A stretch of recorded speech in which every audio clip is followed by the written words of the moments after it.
चलो आज बात करेंगे संसद की समितियों के बारे में।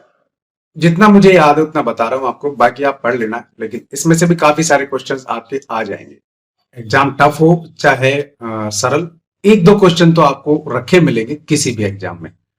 स्वागत है आपका यूट्यूब चैनल कंपटीशन बॉस पर। मैं हूं आपका दोस्त नितेश। चैनल को सब्सक्राइब बिल्कुल अभी कर लो यार, आप बहुत ज्यादा कंजूसी कर लो। कोई बात नहीं, जो आपकी मर्जी। यहाँ संसद की समितियों के बारे में बात कर रहे हैं। चार मेन है समितियां जिनमें से सवाल आते हैं। सवाल किस तरीके के आते हैं पहले वो समझ लो। तो इसमें से दो या तीन तरीके के सवाल बनेंगे।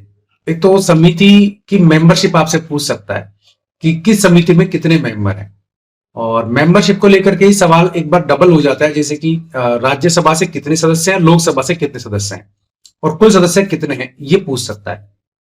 या फिर ये पूछ सकता है कि निम्न में से कौन सी समिति में सबसे अधिक सदस्य संख्या है। इस तरह का सवाल आ सकता है। एक सवाल आपका यह आ सकता है कि फला संसदीय समिति या फला संसद की समिति का गठन कब हुआ, यानी कि गठन के ईयर डेट को लेकर के आ सकता है। और बहुत ज्यादा जब टिपिकल होता है ना क्वेश्चन पेपर, एग्जाम पेपर, जैसे कि यूपीएससी के होते हैं या फिर आरपीएससी के होते हैं, यूपी ट्रिपल एससी के होते हैं, तो उनमें यह पूछ सकता है कि इनके काम काज क्या है, काम काज के लेकर के सवाल पूछ सकता है। तो समिति का जो नाम है उसको एक बार ढंग से समझ लेना, तो उसके आधार पे आपको क्लियर हो जाएगा कि इस समिति का काम क्या है।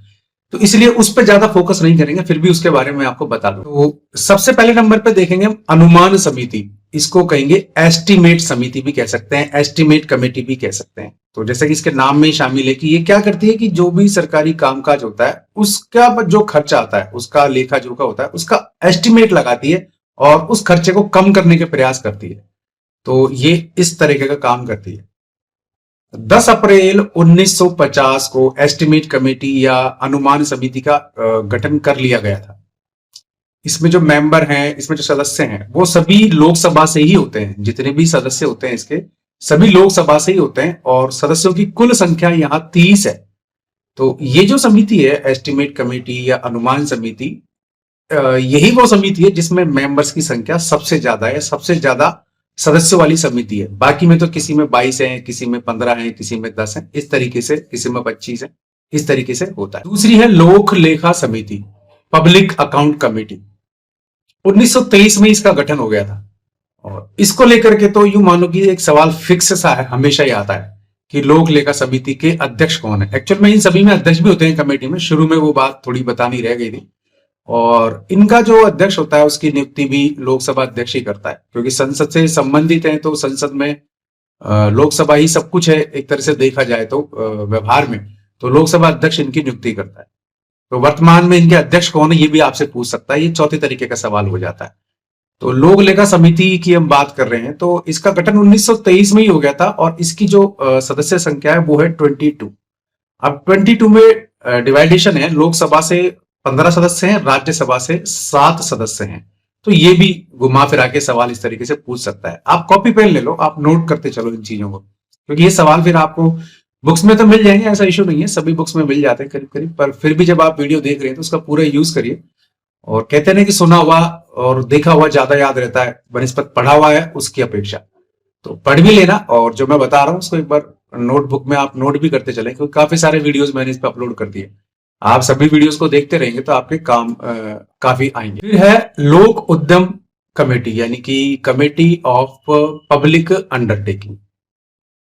1 मई 1964 को ही इसका गठन हो गया था, और इसका भी अध्यक्ष आपसे पूछ सकता है। मेंबर देखें, सदस्य देखें, तो इसमें भी 22 सदस्य हैं, 22।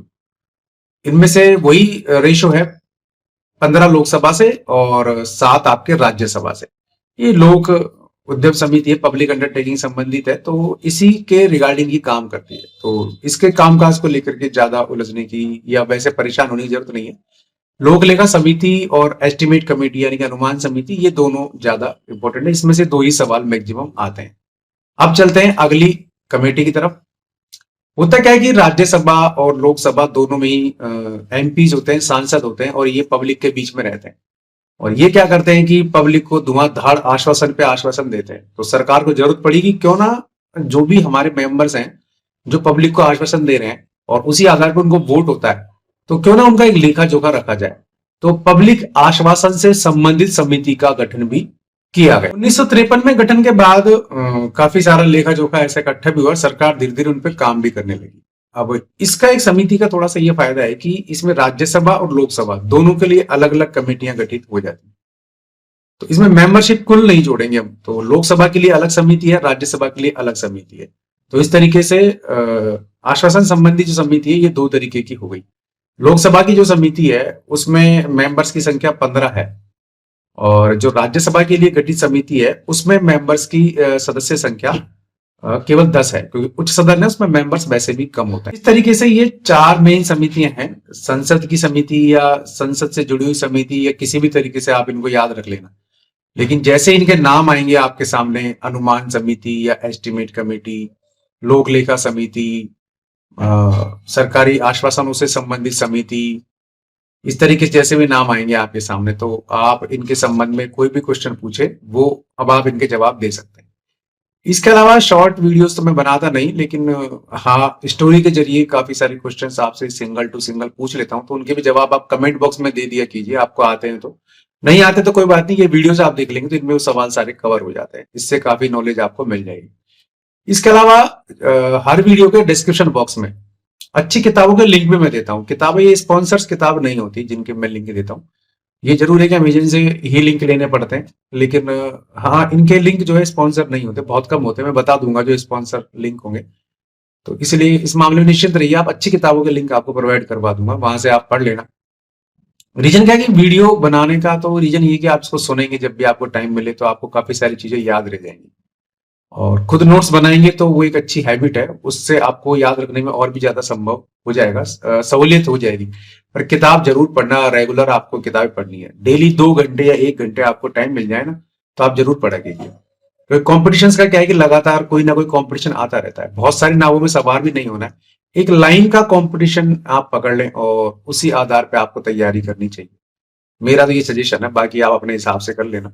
वीडियो पसंद आए तो लाइक और शेयर जरूर कर देना, चैनल पसंद आए सब्सक्राइब भी कर लेना, बेल आइकन जरूर दबा लिया करो। इससे क्या होता है कि जो भी वीडियो बनाते हैं यहाँ पे उसके नोटिफिकेशन आपको मिल जाएंगे, तो उससे आपको पता लग जाएगा कि फिलहाल ये वीडियो बना है, और आपको पसंद आए तो वीडियो पे आप देख सकते हैं, क्लिक करो और बड़े आराम से वीडियो देखो। चलो आज के लिए इतना ही, फिर किसी यूजफुल वीडियो में आपको मिलता हूँ नई ऑथेंटिक इन्फॉर्मेशन के साथ।